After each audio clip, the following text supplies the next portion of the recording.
கல்கிசையில் நேற்று பதிவான துப்பாக்கிச் சூட்டில் 24 வயதுடைய இளைஞன் கொல்லப்பட்ட சம்பவம் இரண்டு பாதாள உலக பிரமுகர்களுக்கிடையில் நீண்ட காலமாக நிலவி வரும் தகராறின் விளைவாகும் என போலீஸ் விசாரணைகளில் இருந்து தெரியவந்துள்ளது. மோட்டார் சைக்கிளில் வந்த அடையாளம் தெரியாத ஆயுததாரிகள் கல்கிசை சிரிபால மாவட்டத்தில் இளைஞர் மீது துப்பாக்கிச் சூடு நடத்தியதில் காயமடைந்த அவர் வைத்தியசாலையில் அனுமதிக்கப்பட்டு சிகிச்சை பெற்று வந்த நிலையில் உயிரிழந்தார். உயிரிழந்தவர் தற்போது துபாயில் பதுங்கியிருப்பதாக நம்பப்படும் பிரபல பாதாள உலக பிரமுகர் ஒருவருடன் நெருங்கிய தொடர்புடையவர் என போலீஸ் விசாரணைகளில் தெரியவந்துள்ளது.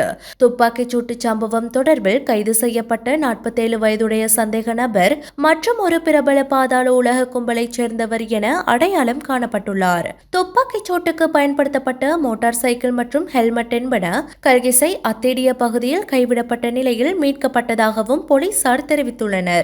துப்பாக்கிச் சூட்டு சம்பவத்துடன் தொடர்புடைய மற்றைய சந்தேக நபரை கைது செய்வதற்கான விசாரணைகளை கல்கிசை போலீசார் ஆரம்பித்துள்ளனர். இரு பாதாள உலக பிரமுகர்களுக்கிடையில் நீண்ட காலமாக நிலவி வந்த தகராறு காரணமாக இந்த துப்பாக்கிச் சூடு இடம்பெற்றுள்ளதாக தெரிவித்த போலீசார் இரு கும்பல்களுக்கிடையிலான தகராறு காரணமாக நேற்றைய கொலையுடன் உயிரிழந்தவர்களின் எண்ணிக்கை 7ஆக அதிகரித்துள்ளதாகவும் தெரிவித்துள்ளனர்.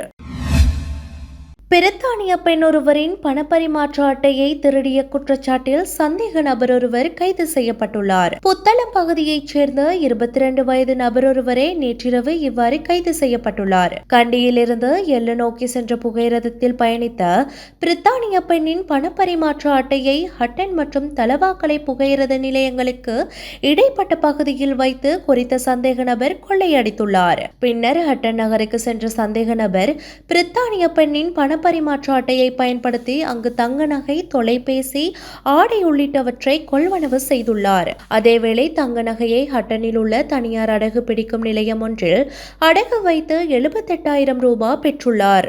இந்நிலையில் தனது நிதி அட்டை களவாடப்பட்டுள்ளமை தொடர்பில் எல்லை சுற்றுலா போலீசாரிடம் குறித்த பிரித்தானிய பெண் முறையிட்டுள்ளார். இதனையடுத்து அது தொடர்பில் ஹட்டன் போலீசாருக்கு தெரியப்படுத்தப்பட்டுள்ளது. இதனையடுத்து விசாரணையை முன்னெடுத்த ஹட்டன் போலீசார் வாடகை வாகனம் ஒன்றில் எல்லை நோக்கி பயணமாக தயாராகிக் கொண்டிருந்த சந்தேக நபரை கைது செய்துள்ளனர்.